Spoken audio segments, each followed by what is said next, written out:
Well, good morning, everybody. Pleasure to be here. So as was mentioned, I work at Machina Research. We're a research analyst house focusing entirely on the IoT and M2M space.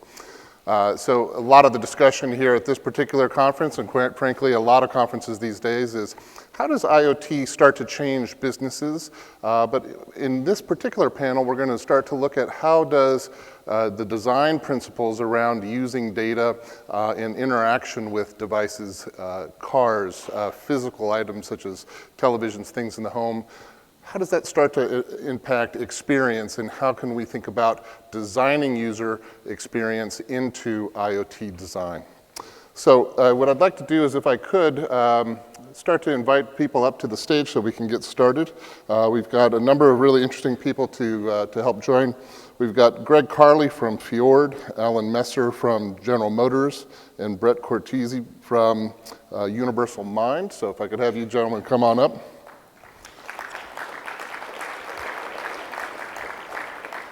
Please. Very good. So let's go ahead and have a seat. So to get things rolling here, what I'd like to do is ask each one of you to quickly describe a little bit about yourself, but also your particular focus in design and user interface, and then we'll kick into some more concentrated questions. Please. Okay. Hi, my name is Alan Messer. Right now I work for General Motors. I'm the VP of Software and Innovation.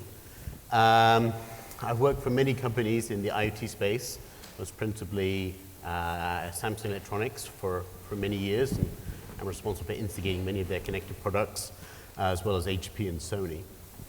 My philosophy generally is to combine together the device, the cloud, and consumer experience, and driving things off the consumer experience to deliver great solutions. And so I've got a lot of experience both in, obviously, connected car today, but TVs, smartphones, tablets, washing machines, whatever else. I think I understand a pretty broad swath of that space. Fantastic. Greg? Yeah, hi everyone. Greg Carley. I am a VP of Design and Strategy at Fjord. The original company that I worked for was a smaller company called Catic Moon, which was acquired by Accenture last summer. And so we've kind of started to consolidate sort of the design and innovation practice within Accenture. And so a big part of my role now is really taking products to market. Like how do you not just do all the design and research related things up front, but how do you support enterprises to actually figure out what's the problem I'm trying to solve and how do you take that to market? Just to go a little bit further past that, I was also worked at AT&T for several years under their consumer digital experiences team as a creative director, and so many of the products that were launched there, things like their digital life and a lot of the website work and a lot of the consolidation of old properties into what became the new AT&T. And that role came about because I was creative director at Razorfish and we were agency of record, so I kind of go back to that digital marketing pioneering area too. So pretty broad stroke of things. Great, thank you. Brett? Thanks. Hi everyone, I'm Brett Cortese. I'm CEO of Universal Mind.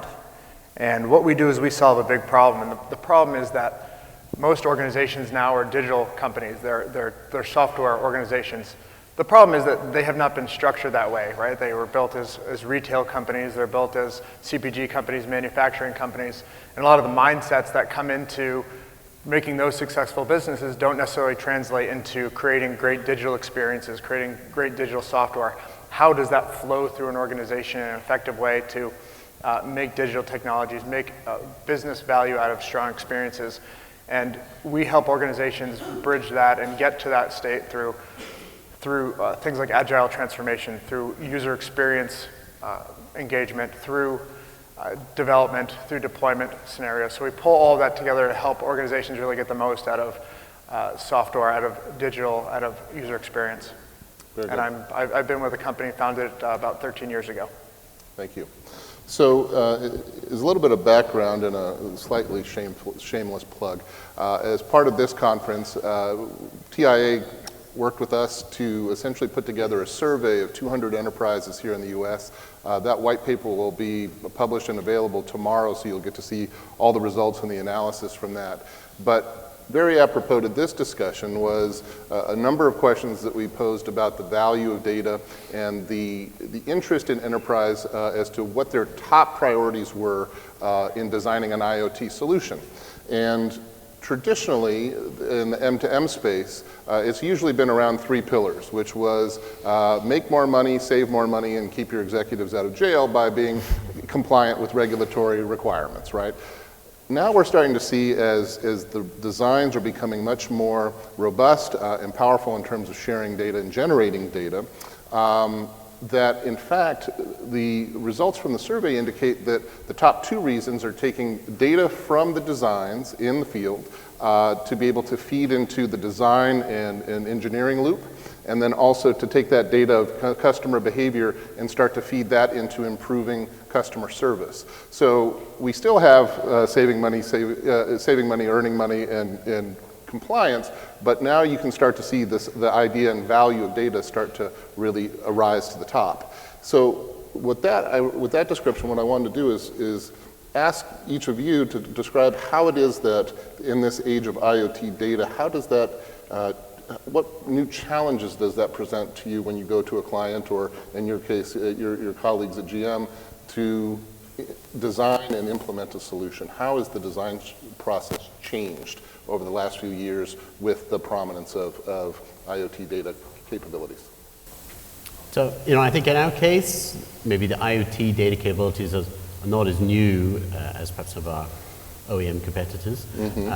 So it's an area we've been working on for many years, but there's definitely, to get the value out of that data, which you want to do, there's a need to focus in on the customer experience and understand what the customer would want, and then engineer solutions to meet those needs. So for example, we have programs whereby we can tell you that, you do too many hard brakings, or you speed too often, or your battery's getting on the low side and perhaps you should go to the dealer. And so we're thinking about then the customer kind of more holistically, and how do you help the customer have a car that's always available and reliable around the preventive maintenance. But that requires you to think of not actually about the data as our approach, but thinking about the customer experience and say, well, people would want to know ahead of time that they might think their battery would fail or whatever happens to be. Right. And so that's a good thing for us to get in there and provide to them so that they can schedule the service at the right time. And so we're trying to think about this element of customer experience holistically. It's not just about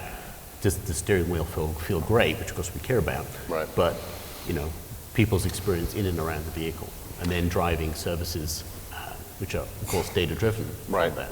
So essentially you're looking at customer experience in the actual driving part, but then relationship building over time because of so that experience not only with the vehicle itself as an individual thing, but with the experience with the company as a whole, with the company and the broader service. And the broader usage of the vehicle, right, the maintenance of it, insuring it, whatever, there's other bits and pieces around that, because there's a lot that goes on around the vehicle when you're not actually using it. Greg, from your perspective, how has this changed? You talked about designing things and helping your clients solve problems and think through the broader design and experience. How does this IoT data age change your job? Yeah, so I think one of the really interesting challenges that we have with designers is they now have to use data as the median that they design to. It's no longer just the visual pixels and those types of things. That data is now this new component that drives all experiences. And so the trend that we're starting to see is over the last 10 or 15 years, most of the experiences that we design were very explicit. They were a lot of manual inputs. They had a path that we really wanted to put the user on rails so that they would accomplish the tasks that we wanted. This is our websites, our mobile apps, those types of things. But now we're sort of driving sort of this new era of interaction design, which is more implicit. Like the data is actually going to determine what that experience looks like. So the more information that we have from a personalization standpoint is important. We're going to get data from the location, so that's going to be new, as well as what are all the connected objects that are within that environment that we can pull data to. And so it's the combination of all this stuff that will actually make this new experience. And My favorite example of this is if you're familiar with Disney parks. They created the wearable band that you can connect your credit card to, you can connect your Facebook account to, all kinds of different digital things connect into this so that while you're having fun in the park, you're not having to carry your phone and get it out and do all these things, that everything actually transmits through that band. So if you want to buy something at the concessions, you can just go up, swipe your band, and all of a sudden you could just take that and it's connected to that credit card. Things like if you want a picture posted on Facebook, you swipe that band, it automatically knows what your Facebook account is and it posts up that photo. So it gets us away from having to be screen dependent and really looking at how we built these experiences in the past and really make it very dynamic for those users to have sort of a new way of interacting within an area. And so that raises an interesting element, which is essentially through newer technologies and design methodologies, we're essentially liberating user experience from necessarily being driven by a specific smartphone or device. Absolutely. And then all of a sudden, elevating that to really involve contextual and environmental factors as well. Yeah. Yeah, and I think along the same lines, you're going to have sort of this new design position that I think emerges too, which is automation designers, right? Because they're going to be able to take a lot of this data and just automatically do things for us so that when it comes time to interacting with that screen, it's more meaningful and probably takes less steps, less time, and it's more focused on what are you trying to accomplish right at that moment versus having a depth of a navigation that you have to tap through to accomplish things. So yeah, a huge potential in this area.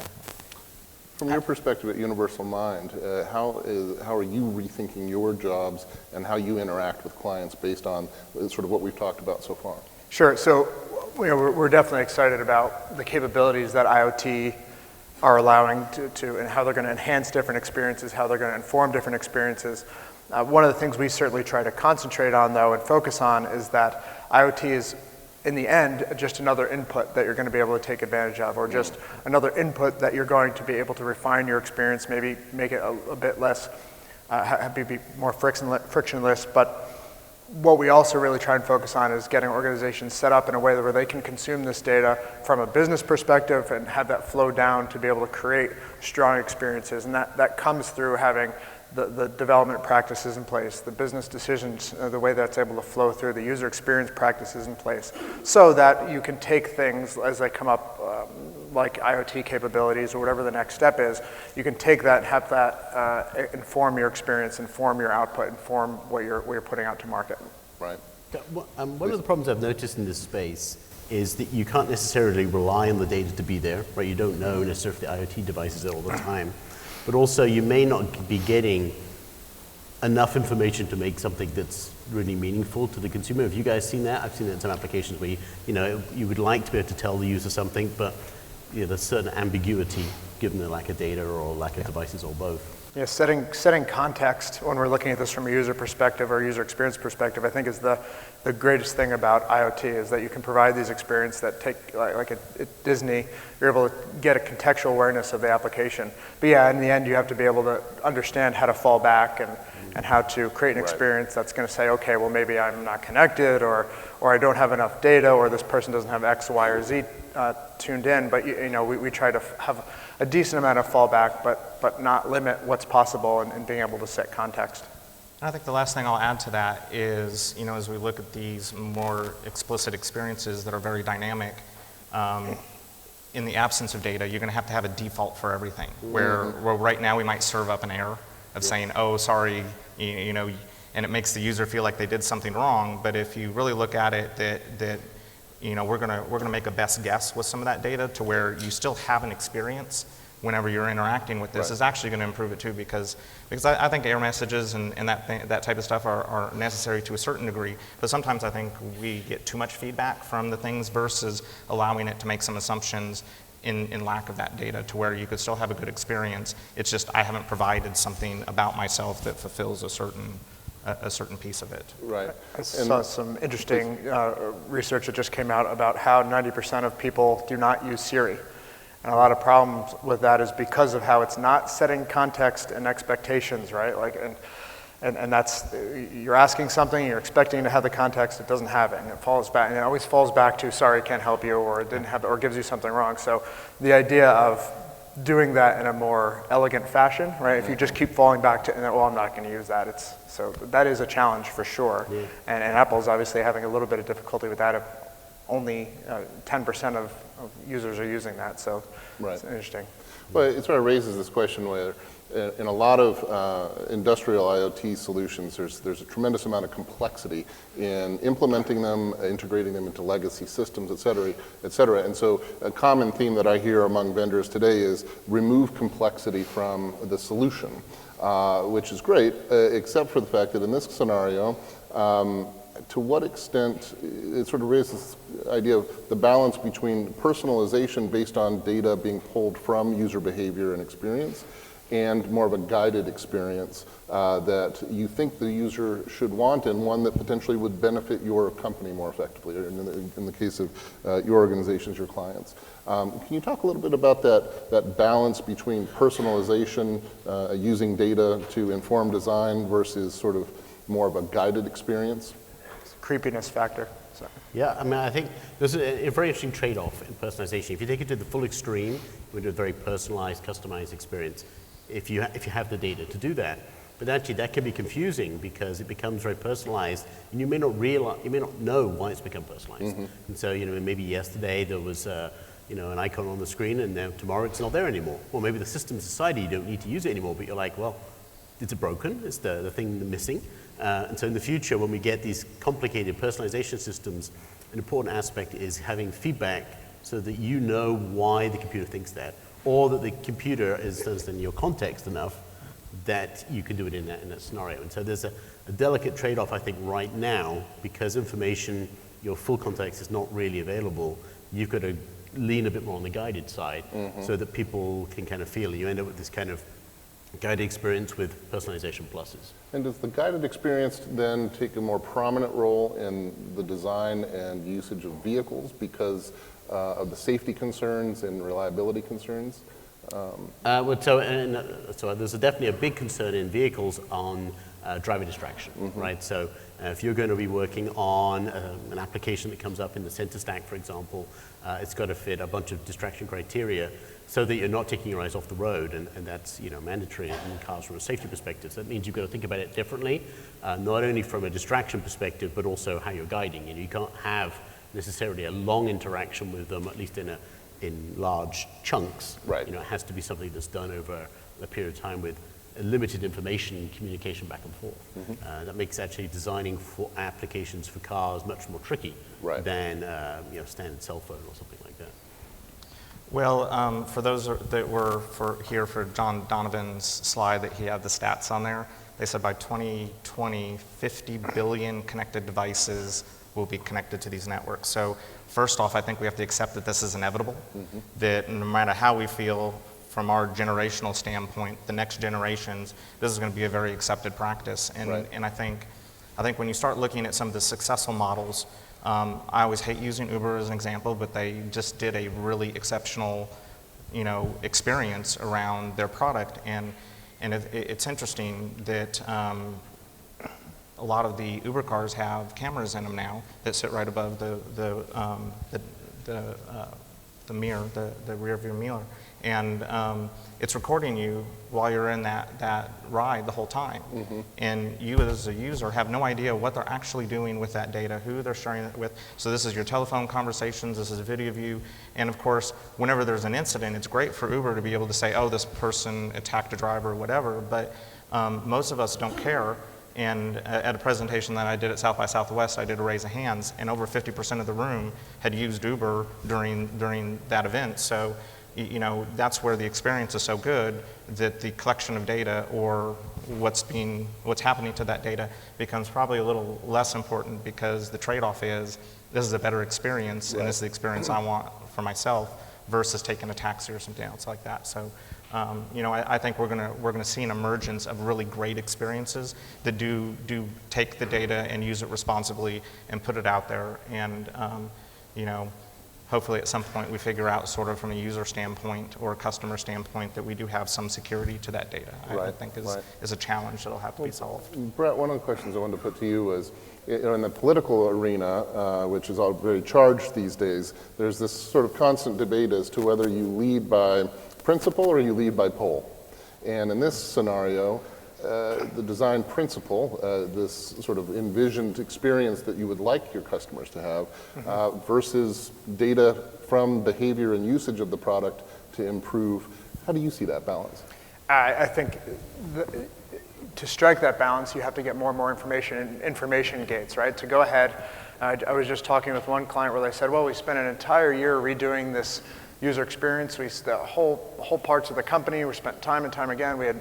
And we launched this big launch after a year, and it was a complete disaster. Well, that sort of thing shouldn't happen. Whether it's polling, whether it's a little bit of gut, you should be able to, as you're iterating and going forward, you should be getting more and more feedback on that. So it shouldn't be two different ends of the spectrum there. It should be, okay, we have a gut feeling.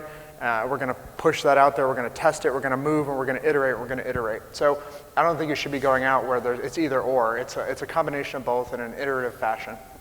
Excellent. And does that start to create, so one of the themes that I wanted to touch on in this discussion is this idea of invisible UI or zero, very lightweight. Because in most circumstances today, user experience is really being measured around that human interaction with a device. But as we've talked about already, that's starting to dissipate, or at least become less important. So can you talk a little bit about this idea of zero design, or sort of a lightweight UI, and how your products and designs are interacting with people so that they don't have to continuously look at a screen? Are there certain technologies that you find pretty effective today? Well, I think when you're talking about sort of this invisible UI, we're mostly talking about you're no longer using a screen to kind of drive what that experience is, that you're using products and sensors that can actually detect other human senses. So it could be facial recognition, and to the point in a car, eventually every car is going to have that camera, and if your face is freaking out, the car may actually react to saying something wrong is going on. Right. You add voice into that, so it's able to pick up on the microphone and maybe translate that into, oh, I hear what they're saying, or they're screaming, or those kinds of things. And so I think that's really powerful, and especially from a safety security standpoint, that if you can detect that somebody is in distress and needs help, I mean, these are the kinds of things that most of the solutions that we're making start with. How can I help you? Right. And yeah, I think when you really look at all the 5 senses, and then you go beyond the 5 senses and look into all the other types of senses that have been defined, and look at the fact that there are sensors that can kind of do the same thing, our interactions with machines, right, or software, is going to be a little bit more conversational in nature, and it's going to be more like a human interaction between two humans. And backstage, we were talking about one of the examples that right now in home automation, you can connect your lights, and if you want to turn that light off, you're still pulling the app out, and you're having to select the lights, and you're having to then turn it off, and you have really cryptic names for each light in the living room and things like that, versus what if that room actually had motion detection combined with a microphone combined with a camera that can actually look at what I'm doing. So if I point over there and say, turn that light off, it understands that I pointed it, it looks at my facial recognition, sees I'm engaged with it, it hears my voice. So it's actually taking a series of different inputs and making a decision to say, oh, I get it, he wants to turn that light off without me having to do anything. And so that's really by true definition what an invisible UI is, because I'm no longer interacting with a physical interface that I have to tap on. I'm able to just, as a human, interact with this in a pretty natural way and have something react to it, which is where we all want to be. I mean, that's the science fiction that is possible today, which I think is pretty cool.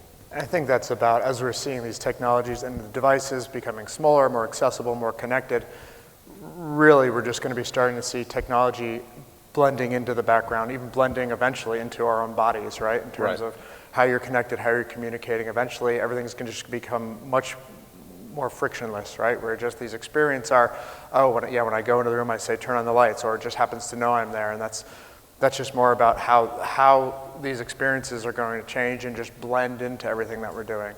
as opposed to taking the phone out, as opposed to hitting a button on your car. I think Right. there's an interesting data point between where we are and the utopia. Yes.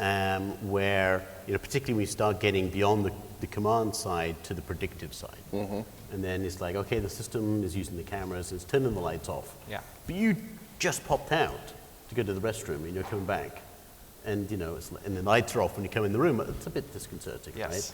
right? And I know a classic scenario that I've discussed many times in some of my prior employers is, well, it wouldn't be nice if when you come home, it turns the lights on inside your house. But, maybe that's great unless somebody is already in your house. And then, probably turns the lights off or does something other weird. And, there's not sufficient information in many of those cases to make that happen. So when you do something that's proactive, there's an important element where you need to let the user know kind of why that was done. Yep.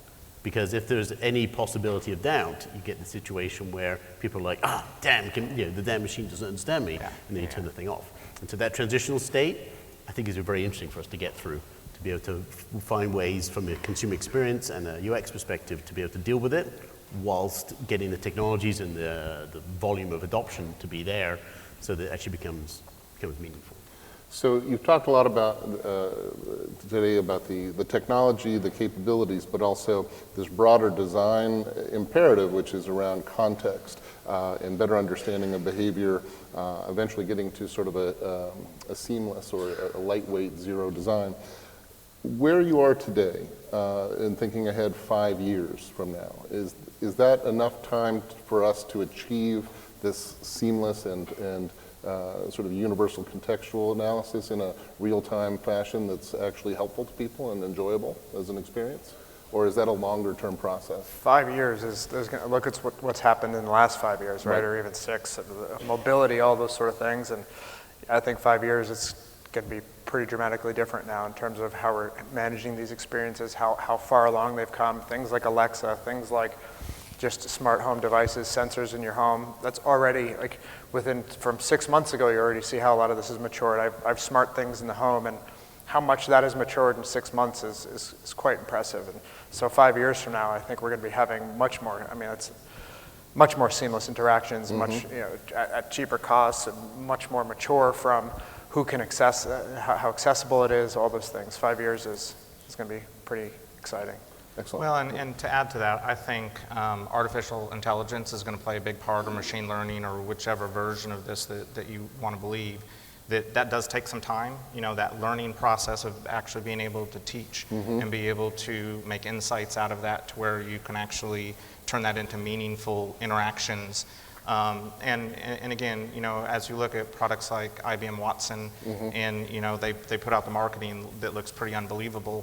But as we've worked with some of those services, it just, you can't even really get a proof of concept done in 16 weeks. Right. This is a long-term commitment from companies to spend years really developing this to where, you get to that point where it's not silly interactions that occur when you enter or leave a room, that it's really making meaningful inferences to what the intent of that user is. And I think that's the most important part, is really figuring out intent. Right, so you have the context of what's going on, but also what's the intent of me versus you versus my daughter in the room or whatever else, and that's going to be the challenge, because up to this point we usually are just dealing with one user in a particular interface, and now we're talking about really multiple people interacting within a space and having to understand all the differences between these guys. Definitely. And have an experience that reacts in the correct way. So.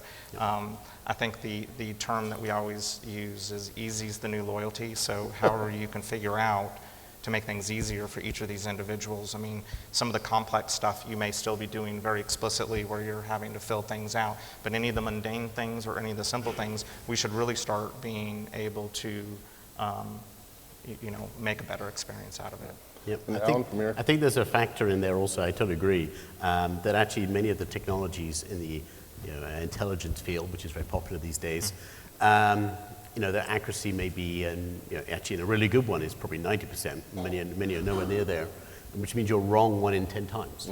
That's the bit of a problem. Now, of course, if you engineer your customer experience right, being wrong or having maybe the top 3 or 5 answers is okay. You can deal with that. But if you get into a situation which is very binary in nature and you're wrong 1 in 10 times, that's not a great experience for your customers. And so those technologies definitely need to get better. Actually, another flip side to this, particularly in the consumer space, is to get enough hardware in your living room to be able to detect that you're pointing over there to that light, et cetera, requires actually quite a lot of devices. And those devices are actually not that cheap right now. Right. A light switch can cost you $30, and a camera, it depends, 100 maybe more.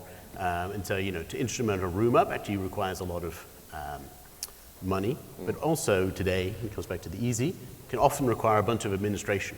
Right. So actually, I think many of these situations will happen in scenarios which are more orchestrated than that. The consumer case is difficult. You see then things like industrial Internet of Things, where you could perhaps tell what the person on the production line is doing, and then supplement their activities, because it's a more of a canned environment that you can support off the shelf. Right, right.